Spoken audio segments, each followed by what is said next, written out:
कर्मदंड मराठी वर्त लढा सत्याचा चॅनल लाईक शेअर सबस्क्राईब करा। मुरुम शहरात रामनवमी निमित्त भव्य दिव्य शोभायात्रा संपन्न। 16 फूट उंचीची प्रभू श्रीरामाची आकर्षक मूर्ती ठरले केंद्रबिंदू। मुरुम तारीख 21 येथील श्रीराम भक्ताच्या वतीने रामनवमीचे औचित्य साधून दिनांक 20 वार शनिवार रोजी मुरुम शहरातील श्रीराम चौकापासून प्रभू श्रीरामाच्या 16 फुटी उंचीचे मूर्तीचे भव्य दिव्य शोभायात्रा काढण्यात आली होती। श्रीराम चौक, छत्रपती शिवाजी महाराज चौक, महात्मा बसवेश्वर चौक, साठे चौक, अशोक चौक मार्गे शोभायात्रा शहरातील श्री हनुमान मंदिरापर्यंत वाजत गाजत फटाकड्याच्या आतिषबाजी जयघोषात श्रीरामच्या घोषणा देत मिरवणूक सोहळा उत्साही वातावरणात पार पडला। ठिकठिकाणी प्रभू श्रीरामाचे पूजन व शोभायात्रेचे स्वागत करण्यात आले। श्री हनुमान मंदिरात महाआरतीनंतर शोभायात्रेचे समारोप करण्यात आले। वरून पावसाची सरी चालू होत्या आणि या पावसातही असंख्य रामभक्तांनी शोभायात्रेत सहभाग नोंदवून श्रीरामाच्या जयघोषात तल्लीन झाले होते। शोभायात्रा दरम्यान मिरवणुकीतील प्रभू श्रीरामाचे 16 फुटी उंचीचे मूर्ती आकर्षक केंद्रबिंदू ठरले होते।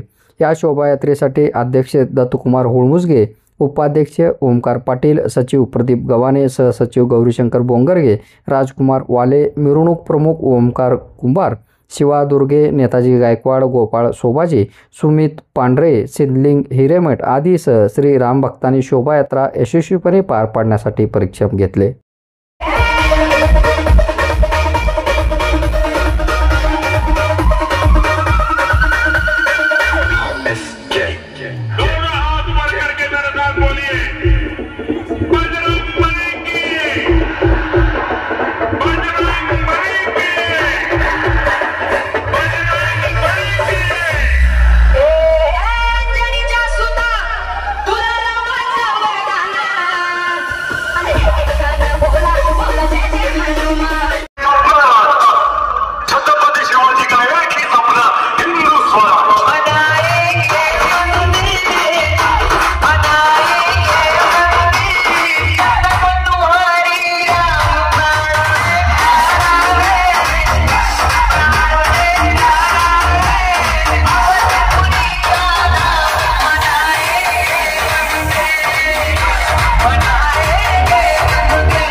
कर्मदंड मराठी वर्त लढा सत्याचा चॅनल लाईक शेअर सबस्क्राईब करा।